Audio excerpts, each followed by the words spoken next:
Hello everyone and welcome to defence वाला। My name is Danish Zafar और आज हम बात करने वाले हैं स्ट्रैटेजी पे। हमारे पास टाइम कितना बचा है? हमारा एग्जाम है, देखते हैं।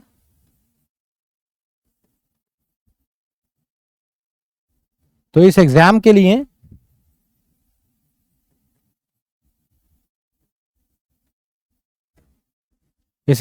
लिए हम बात करने जा रहे हैं किसकी? स्ट्रैटेजी की।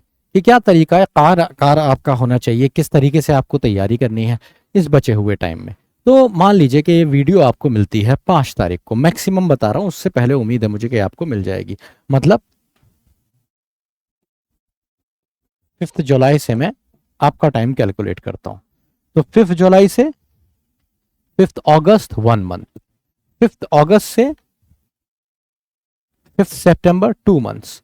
तो मिनिमम में अगर आपके पास मान के चलूं तो आपके पास 2 मंथ्स एंड 9 डेज है।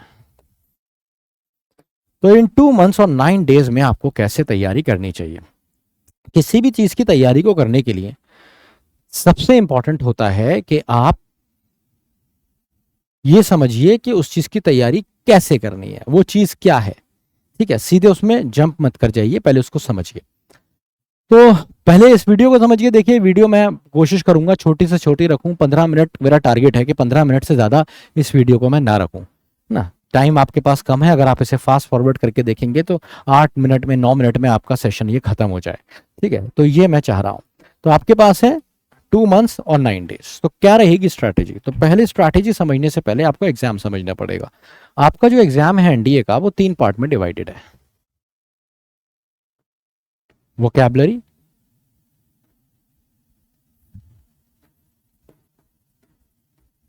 ग्रामर और रीडिंग, ये 3 पोर्शन है।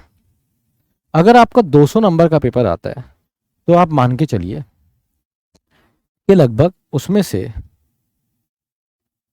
आपके 70 मार्क्स सिर्फ और सिर्फ रीडिंग बेस्ड होते हैं। ठीक है, और बाकी के जो तुम्हारे बचे लगभग 130, वो आपके इन दोनों में से आते हैं। तो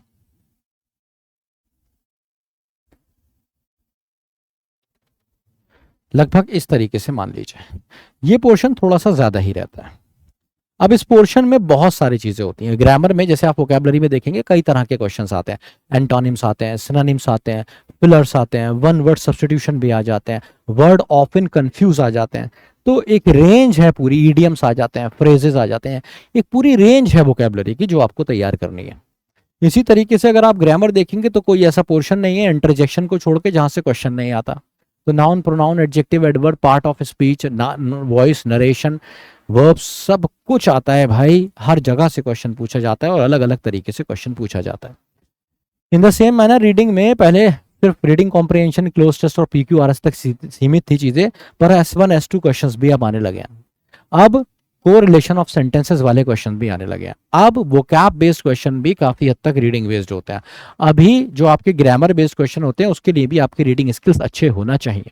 तो रीडिंग एक बहुत ही इंपॉर्टेंट पोर्शन बन जाता है। जैसे आज बैटिंग करने के लिए सिर्फ ऐसा नहीं है कि कोई इंजमाम जैसी फिटनेस लेके वर्ल्ड का टॉप बैट्समैन में काउंट हो जाएगा ना, अब ये पॉसिबल नहीं है, क्योंकि अब जिस तरह की क्रिकेट हो गई है उसमें फिटनेस भी बहुत इंपॉर्टेंट है। ऐसा ही अब जिस तरह का पेपर आ गया, पहले आप वोकैब तैयार कर लीजिए, ग्रामर कर लीजिए, थोड़ी बहुत रीडिंग कर लेंगे, उसमें भी काम हो जाता था पेपर। अगर आप बात करेंगे 2018 से पहले के पेपर की, वक्त के साथ ये पेपर बदल गया एनडीए का, और अब ये इस लेवल पे आ गया कि बिना रीडिंग के गुजारा नहीं होगा। तो आपको करना क्या है? आपको एक शेड्यूल फॉलो करना है, एक ऐसा शेड्यूल जिसके अंदर आप हर हर दिन ये तीनों चीजें कायम करें, बढ़िया से करें। तो मैं आपको एक शेड्यूल दे रहा हूं। ये शेड्यूल आपको मंडे से लेके संडे तक का पूरा शेड्यूल है आपका। अगर आप इसको फॉलो करते हैं, मैं आपसे वादा करता हूं कि अगर ये आपका 200 नंबर का एग्जाम है ना, और आप बहुत ही बेकार बच्चे हैं, अंग्रेजी आपकी खराब है ना, बेकार अंग्रेजी है आपकी, चीजों को समझने में भी आपको दिक्कत होती है, तो भी बुरी हालत में भी आप 140 प्लस लेके आएंगे, है ना। ये उस बच्चे की बात कर रहा हूं जिसकी इंग्लिश खराब है, जो बिलो एवरेज है। अगर मैं एवरेज बच्चे की बात करूं तो वो 150 160 आराम से जाता है। बहुत सारे बच्चे 180 प्लस और 190 प्लस भी स्कोर करके आते हैं इस शेड्यूल को फॉलो करके। ठीक है, तो आपको क्या करना है, देखिए सबसे इंपॉर्टेंट चीज क्या होती है ना, कि जो भी आप फॉलो कर रहे हैं शेड्यूल के साथ एनालिसिस जरूर करिए। देखो मैं आपसे ज्यादा टाइम नहीं मांगूंगा, टाइम मैं आपसे थोड़ा ही मांगूंगा। ठीक है, मैं आपसे मांगूंगा हर दिन का 1 घंटा, 1 आवर बस। अगर आप 1 घंटा ईमानदारी से दे देते हैं तो आपका काम हो जाएगा। ये शेड्यूल आपका सिर्फ 1 घंटे का होगा, साथ में 15-20 मिनट ऊपर के मान लीजिए, 15-20 मतलब सवा घंटा भी मान सकते हैं, है ना। लेकिन अगर आप सवा घंटा सिर्फ पढ़कर और एक ऐसा सब्जेक्ट तैयार कर रहे हैं जो 200 नंबर का आता है, भाई 200 नंबर का मतलब हो गया कि लगभग आधे नंबर जितने कट ऑफ के लिए या एनडीए पहुंचने के लिए चाहिए। 350 450 पे आप अंदर पहुंच जाते हैं। 450 बिल्कुल सेफ स्कोर होता है, तो 50% नंबर तुम्हें यहाँ से मिल जाता है। 50 नहीं तो तुम्हारा मान के चलो 40% मार्क्स तुम्हारा तुम 1 घंटे में कवर कर सकते हो। बाकी जितने भी सब्जेक्ट है उनका इतने वेटेज नहीं है मैथ्स को छोड़कर। मैथ्स के बाद सबसे ज्यादा वेटेज इसका है। तो अगर मैथ्स की कट ऑफ क्लियर कर लेते हो, मैथ्स में स्कोर करना तो मुश्किल है आप जानते हैं, अगर मैथ्स की कट ऑफ ईमानदारी से क्लियर कर लेते हो और जो इंग्लिश वाला पोर्शन है उसमें बढ़िया स्कोर कर लेते हो, तो बाकी सब में थोड़ा थोड़ा थोड़ा थोड़ा थोड़ा थोड़ा भी कर लोगे ना। 10-10 15-15 क्वेश्चन बिना नेगेटिव के कराओगे, 5-5 10-10 क्वेश्चन, 100% सिलेक्शन होना है। ठीक है, तो इस बात का ध्यान रखो, मतलब रिटन में सिलेक्शन हो जाएगा। तो आइए शुरू करते हैं। तो सबसे पहले आपके पास एक मंडे, तो हमें ध्यान रखना है कि हम रीडिंग भी करें। तो हम सबसे पहले मंडे को ही लगाएंगे 4 रीडिंग कॉम्प्रिहेंशंस।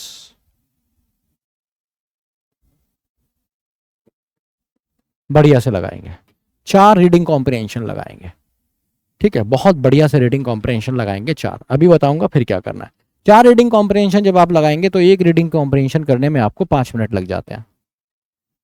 ठीक है, तो 4 रीडिंग कॉम्प्रिहेंशन करने में आपको 5 4 से 20 20 मिनट लग जाएंगे। मैं कहता हूं कि आप इंग्लिश में बहुत बेकार हैं, थके हुए हैं, आपको टाइम ज्यादा लगता है, तो आपको 30 मिनट्स लग गए, 30 मिनट। तो 30 मिनट आपने ये लगाया, इसके बाद आप क्या करेंगे, 20 ग्रामर बेस्ड क्वेश्चंस लगाएंगे। तो जो ग्रामर बेस्ड क्वेश्चन है, कहने का मतलब है स्पॉटिंग एरर लगा लीजिए, कभी कभी फिल इन द ब्लैंक्स लगा लीजिए ग्रामर बेस्ड, कभी सेंटेंस इंप्रूवमेंट लगा लीजिए ग्रामर बेस्ड। तो ग्रामर बेस्ड कोई भी क्वेश्चन आप लगा सकते हैं, मिनिमम 20 क्वेश्चन लगाने के लिए 10 मिनट बहुत ज्यादा है एक सड़े बच्चे के लिए, क्योंकि 30 सेकंड में क्वेश्चन ग्रामर का हो जाता है। पर आप मान लीजिए सड़े से भी सड़े हैं, तो 30 मिनट आपको यहाँ लगे थे और भाई 10 मिनट यहाँ पे लगे आपको। ठीक है, 15 मिनट मान लीजिए, तो आपके कितने हो गए, 45 मिनट्स। ठीक है, इसके बाद बहुत ज्यादा टाइम दे रहा हूँ, सड़े बच्चे के हिसाब से शेड्यूल बना रहा हूँ, हाँ इसलिए रोना नहीं है। इसके बाद आपको करना है वोकैबुलरी।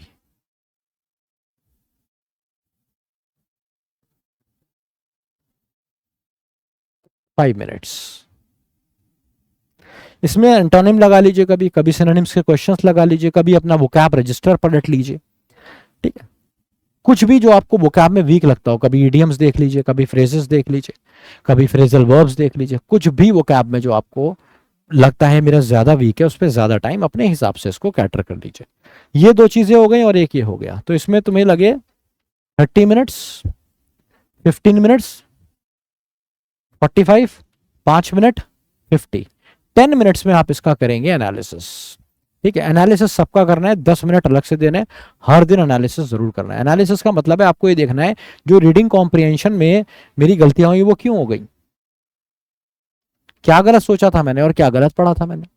इसी तरीके से जो ग्रामर के क्वेश्चंस गलत हुए वो कैसे गलत हुए, सेम आपको वोकैबुलरी में देखना है कि क्या गलती कर रहा हूं मैं, वोकैबुलरी में क्या गलती कर रहा हूं।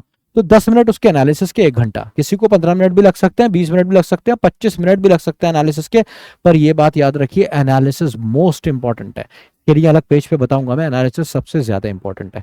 तो 15 मिनट भी अगर एनालिसिस में लगते हैं तो 1 से सवा घंटे के बीच में आपका आराम से हो जाएगा। 20 मिनट लगेंगे, 25 मिनट तो भी, तो सवा घंटे से ऊपर का ये नहीं है, वो भी सड़े से सड़े बच्चे के लिए। ठीक है, अगर आप अच्छे हैं, एवरेज स्टूडेंट है, इतना कॉन्फिडेंस है, तो पौन घंटे से 1 घंटा आपके लिए काफी है। 45 minutes to 1 hour is more than ample. अब आ जाते हैं डे टू। डे टू आ जाता है हमारा ट्यूसडे। ट्यूसडे में आप लगाएंगे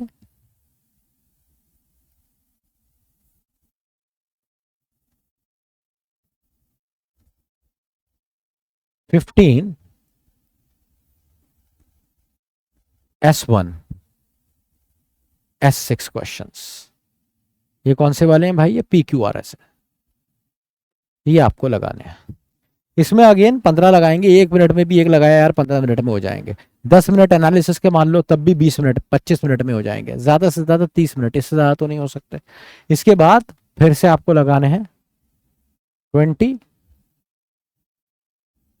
ग्रामर बेस्ड क्वेश्चंस, वही उतना ही टाइम लगेगा, 15 से 20 मिनट। और फिर वोकैबुलरी 5 मिनट्स। ठीक है, मंडे हो गया, ट्यूसडे हो गया। अब आज आ जाते हैं वेंसडे। वेंसडे में आपको लगाना है 5 क्लोज टेस्ट। ये रीडिंग में सबसे तेज हो जाने वाली चीज है, क्योंकि फिल इन द ब्लैंक है, इसमें भरना है आपको। ठीक है, क्लोज टेस्ट लगाएंगे 5। ठीक है, तो क्लोज टेस्ट लगाने में आपको कितना टाइम लग जाएगा? अगेन एक क्लोज टेस्ट 5 मिनट, तो 5 क्लोज टेस्ट 20 मिनट। 10 मिनट ऊपर से दे रहा हूं एनालिसिस और इन सब के लिए, तो भी 30 से 35 मिनट में ये हो जाएंगे। उसके बाद फिर से 20 ग्रामर बेस्ड क्वेश्चन। तो ग्रामर बेस्ड क्वेश्चन में आपको वैरायटी रखनी है हमेशा। कभी मैच द फॉलोइंग लगाएंगे आप इसमें, कभी एक्टिव पैसिव लगाएंगे, कभी नरेशन लगाएंगे, कभी सिर्फ प्रेपोजिशन पे बढ़िया आपसे वर्क कर लेंगे। तो हर बार ये डिसीजन आपको लेना है कि जहां पे आप वीक हैं वो करते रहें। ठीक है, फिर उसके बाद आप लगाएंगे वोकैबुलरी 5 मिनट्स। तो ये आपका 3 दिन का शेड्यूल हो गया, मंडे ट्यूसडे वेंसडे। अब थर्सडे क्या करेंगे?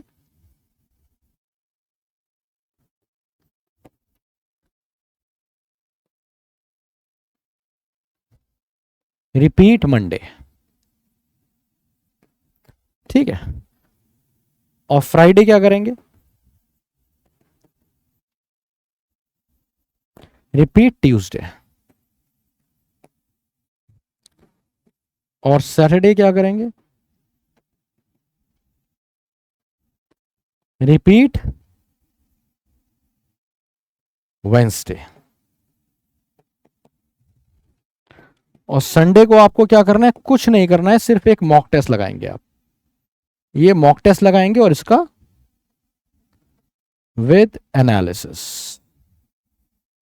किस तरह के क्वेश्चंस गलत हो रहे हैं, किस तरह के क्वेश्चन सही हो रहे हैं। बस ये शेड्यूल आप फॉलो कर लीजिए, इसमें आपका सब कुछ कवर हो जाएगा। अब इसमें कुछ पॉइंट्स हैं, पॉइंट्स टू बी नोटेड, जिसका ध्यान रखना है। पहली चीज,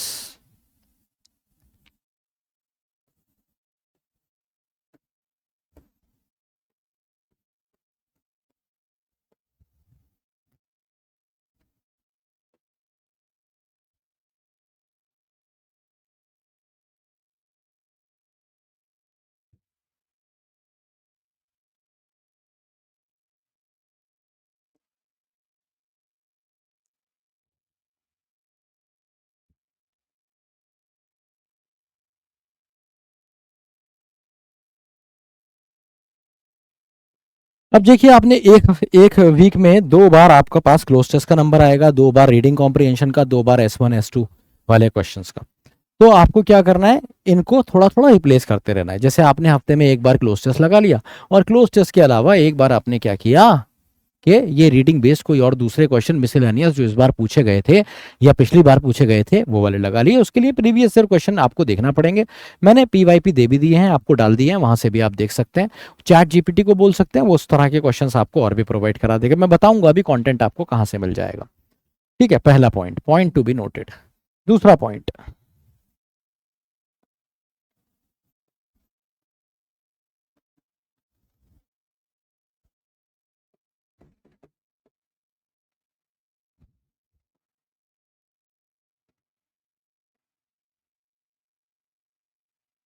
ज्यादातर आपको हमेशा S1 और S6 वाले क्वेश्चंस लगाने हैं।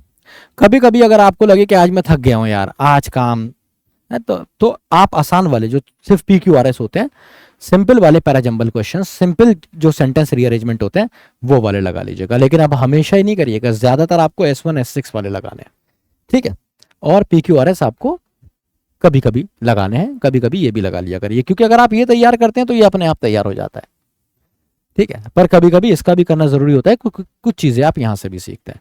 तो आपके पास 4 हफ्ते हैं, आप 3 बार ये कर लीजिए, 1 बार ये कर लीजिए, या 2 बार ये कर लीजिए, 2 बार ये कर लीजिए, तब भी ठीक है, कोई दिक्कत नहीं है, ठीक है। इतना काम करेंगे, रीडिंग कॉम्प्रिहेंशन को आप डिस्टर्ब नहीं करेंगे।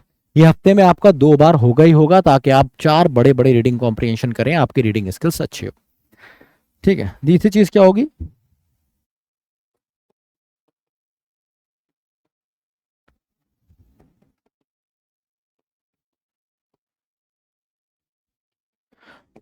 ये एनालिसिस को बिल्कुल भी अंडर एस्टिमेट नहीं करना है आपको। कहने का मतलब है आपको डिटेल्ड एनालिसिस करना है। डिटेल्ड एनालिसिस का मतलब है आपको पता होना चाहिए कि आपके क्वेश्चंस कहाँ गलत हो रहे हैं।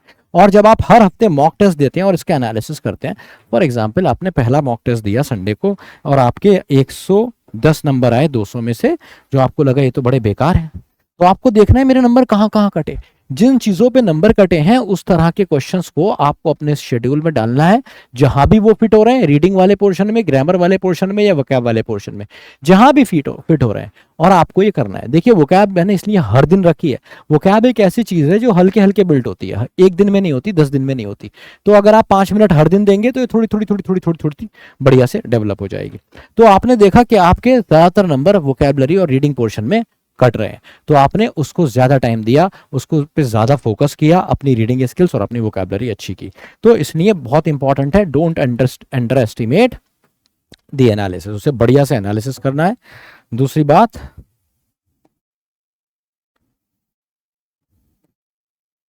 अंडरस्टैंड योर वीकर पोर्शंस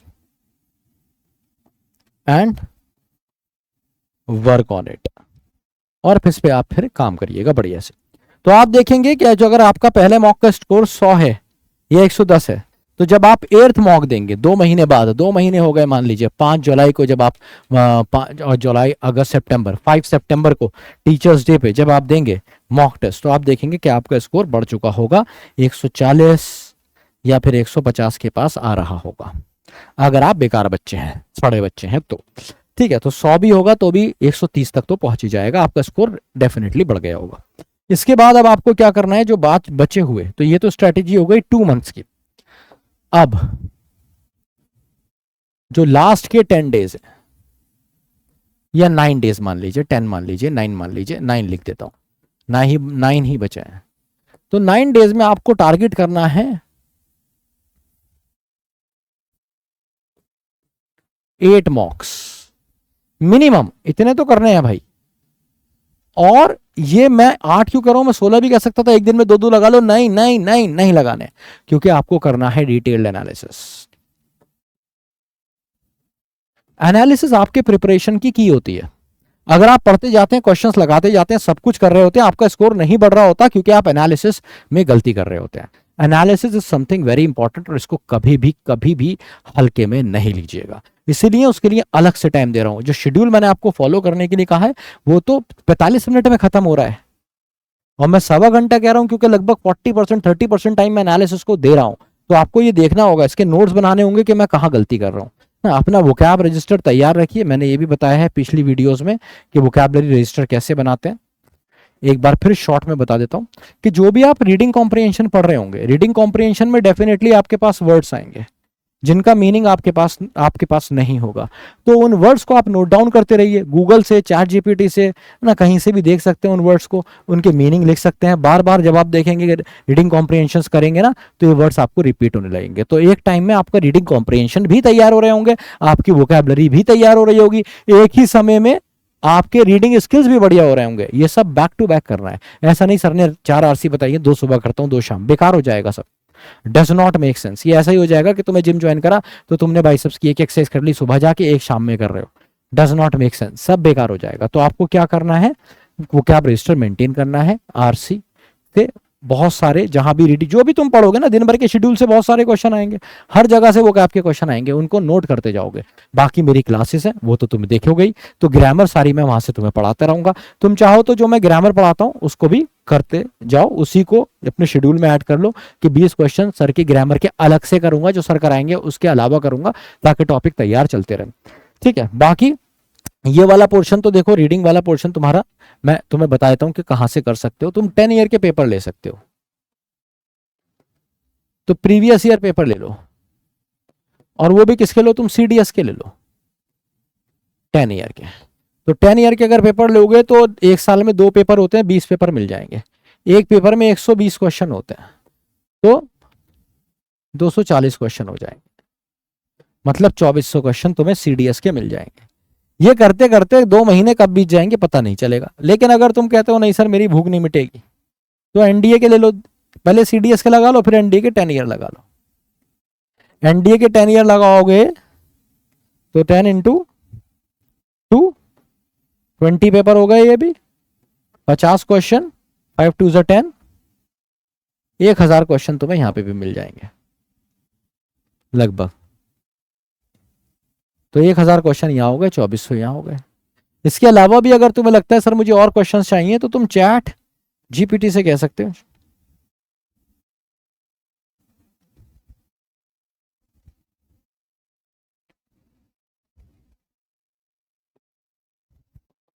ये एआई टूल ये आपके लिए बहुत सारे क्वेश्चंस बना देगा। जिस तरह के क्वेश्चंस कहोगे, जैसे कमांड दोगे, वैसे क्वेश्चंस ये बना के दे देता है। पर तुम कह रहे हो सर मेरे को यूज करना नहीं आता, मैं ऐसे क्वेश्चंस नहीं बनवा रहा, तो मैं तुम्हें बताता हूं एक और शॉर्टकट। हमारे पास एक डिफेंस 1 पास है, जिसमें तुम्हें 60,000 क्वेश्चंस मिल जाएंगे। ठीक है, इसमें बहुत सारे मॉक टेस्ट हैं, मेरे ख्याल में 25-30 मॉक टेस्ट हैं इसमें, तुम लगा भी नहीं पाओगे इतने। प्रीवियस ईयर पेपर भी है इसमें, टॉपिक स्पेसिफिक क्वेश्चंस है, वो क्या आपके अलग, ग्रामर के टॉपिक वाइज ग्रामर के क्वेश्चंस है, सब कुछ है। ये मेरे ख्याल में 400-500 रुपए की चीज है, 400 या 500 का है। तो मैंने फ्री का और पैसों वाला सारा तुम्हें बता दिया है। एक बार क्विक रिवीजन करा देता हूं कि एक स्ट्रैटेजी में मैंने तुम्हें क्या पढ़ाया। मैंने तुम्हें बताया कि भाई देखो, तुम्हें अगर तैयारी करनी है एनडीए की, तो तीनों चीजों पे काम करना पड़ेगा साइमल्टेनियसली, क्योंकि सबका वेटेज लगभग बराबर है। ठीक है, और किसी को भी एक को छोड़ के, मतलब एक ये हैंड इन हैंड चलते हैं। अगर ग्रामर खराब है तो वोकैबुलरी बर्बाद, मतलब वोकैबुलरी कर लोगे लेकिन कहीं ना कहीं फंस जाओगे। वोकैब अच्छी है तो भी यूसेज में फंस जाओगे, है ना। इसलिए तीनों पे वर्क करना है साइमल्टेनियसली, साथ साथ करना है। तो मंडे को मैंने बताया कि क्या करना है, ट्यूसडे वेंसडे हर दिन का शेड्यूल दिया, और इनको रिपीट भी करा दिया लास्ट के 3 डेज में। संडे सबसे ज्यादा इंपॉर्टेंट है, सिर्फ मॉक टेस्ट और एनालिसिस करना है, एक अच्छी नींद लेनी है, रिलैक्स करना है बस, ताकि अगले वीक के लिए आप तैयार हो जाए। इसे ईमानदारी से कर लीजिए, मैं आपसे वादा करता हूं आपका स्कोर बढ़ेगा, 100% बढ़ेगा, है ना। ऐसे कर लीजिए, इन चीजों का ध्यान रखिए। पॉइंट्स टू बी नोटेड कि क्लोज टेस्ट को कभी कभी चेंज करके रीडिंग बेस्ड जो नए वाले क्वेश्चन मिसलेनियस वगैरह आए हैं आपको मिल जाएंगे, मेरे सेशंस में मिल जाएंगे, नहीं तो प्रीवियस ईयर में मिल जाएंगे, वो जरूर लगाने। खास तौर से जो 2025 का पेपर आया था ना, पेपर 1, उसके क्वेश्चंस, उस तरह के क्वेश्चंस, और जो 2024 का सेकेंड पेपर आया था, बस। तो ज्यादा मेहनत नहीं है इसमें, 2-3 बार लगा लोगे बस, वो पैटर्न समझ में आ जाएगा, वो क्वेश्चन नहीं नया नहीं लगेगा, ये इसलिए कह रहा हूं। ठीक है, और S1 S6 क्वेश्चन को भी रिप्लेस करते रहेंगे, क्योंकि ये थोड़े मुश्किल होते हैं, ये करना आ जाते हैं तो ये तो आप बना ही लेते हैं। अंडर एस्टिमेट नहीं करना है, एनालिसिस बहुत बढ़िया से करना है, और वीकर पोर्शन पे, ताकि आप बढ़िया से वर्क कर सकें। लास्ट के दिनों में 8 मॉक टेस्ट देने, एक दिन पहले कुछ नहीं पढ़ना है, 8 मॉक टेस्ट देने, एनालिसिस के साथ देने हैं। वोकैब रजिस्टर हमेशा मेंटेन रखना है, वोकैब हर दिन बढ़ाइए, हर दिन बढ़ाइए, थोड़ी थोड़ी थोड़ी थोड़ी थोड़ी थोड़ी। ठीक है, चैट जीपीटी की मदद ले सकते हैं, प्रीवियस ईयर पेपर भी डाउनलोड कर सकते हैं, यहां से सबसे आप कंटेंट ले सकते हैं। तो मैंने आपको यह भी बता दिया what to study, how to study and from where to study। तो ये सब तीनों चीजें मैंने आपको बता दी हैं, और I wish you all the best for the upcoming examination. मेरी शुभकामनाएं तुम्हारे साथ है, टाइम अभी भी है, उस बच्चे के लिए हमेशा टाइम रहता है जिसको करना है, जिसको दम लगाना है। तो ये मेरे से मत पूछो सर मैं अभी से शुरू करूं तो हो जाएगा, ये खुद सोचो कि तुम कर पाओगे या नहीं। तुम्हें रास्ता मैंने बता दिया है, तुम्हारी मेहनत तुम्हारे सामने होगी, अपने हिस्से का पूरा दम लगा दो। और मैं वादा करता हूं कि तुम्हारा चाहे सिलेक्शन हो या ना हो, तुम इन 2 महीने में अगर तुमने अंग्रेजी पे ऐसा दम लगाया ना जैसा मैंने तुम्हें बताया, तो जीवन में कभी रिग्रेट नहीं करोगे। ये लगाया हुआ दम तुम्हारे आगे आने वाले जितने भी तुम एग्जाम दोगे उन सब में तुम्हारे लिए सुपर हेल्पफुल होगा। तुम्हें फिर अंग्रेजी में कभी जीवन में प्रॉब्लम नहीं होगी। तो ये बस एक ही बार की चीज है मेरे बच्चे, मैं आपसे इंतजार करता हूं, इसको कर लीजिएगा। तो ये थी हमारी आज की क्लास। होमवर्क आपका ये है कि आप जैसे इस शेड्यूल को फॉलो करेंगे, आप कमेंट बॉक्स में मुझे बताएंगे, yes sir I am following the schedule, मैं फॉलो कर रहा हूं सर, इतने डेज हो गए, इतने डेज हो गए, है ना। अगर कोई लगातार 1 हफ्ते फॉलो करता है तो बताइएगा कमेंट बॉक्स में, sir it has been 1 week, और मुझे जरूर बताइएगा अगर कोई ऑलरेडी इस शेड्यूल को फॉलो कर रहा है, मैंने और भी बैचेस में दिया है, उसको अगर हेल्प मिली है तो मुझे जरूर बताइए। और ये भी बताइएगा कि ये क्लास आपको कैसी लगी। ये कुछ बुक्स हैं जो आप ले सकते हैं, आपकी प्रिपरेशन में हेल्प कर सकती है। एनडीए एनए के लिए जनरल नॉलेज की बुक है ये चैप्टर वाइज, टॉपिक वाइज, इसमें प्रीवियस ईयर सॉल्व पेपर मिल जाएंगे आपको, अमेजन पे भी मिल जाएगी, पीडब्ल्यू स्टोर पे भी मिल जाएगी आप पे, ठीक है। इसमें भी मॉक टेस्ट मिल जाएंगे आपको, ठीक है, मॉक टेस्ट भी है, यहाँ भी आपको 10 मॉक टेस्ट मिल जाएंगे, ठीक है, और 10 प्रीवियस ईयर पेपर्स मिल जाएंगे, और भी बहुत सारी चीजें हैं, क्वेश्चन है यहाँ पे प्रैक्टिस करने के लिए। एफकेट के लिए जो तैयारी कर रहे हैं यहाँ से ले सकते हैं, ये सीडीएस के लिए। हमारे सोशल मीडिया हैंडल्स भी हैं, इस पे भी आप हमें स्कैन करके फॉलो कर सकते हैं। और एसएसबी की प्रिपरेशन अगर कोई करना चाहता है तो दीज आर दी लिंक्स, यहां से आप स्कैन करके हम तक पहुंच सकते हैं एसएसबी की प्रिपरेशन के लिए। मुझे जरूर बताइएगा कि ये क्लास आपको कैसी लगी, ठीक है, और ये शेड्यूल आपको कैसा लगा। जब आप फॉलो करने लगेंगे मुझे इंतजार रहेगा आपके कमेंट्स का। ख्याल रखिए अपना, पढ़ते रहिए, सीखते रहिए, और मोस्ट इंपॉर्टेंटली जिंदगी में उतारते रहिए। Wish you all the best for the upcoming NDA 2 2025 examination. Love you all. जय हिंद, जय भारत।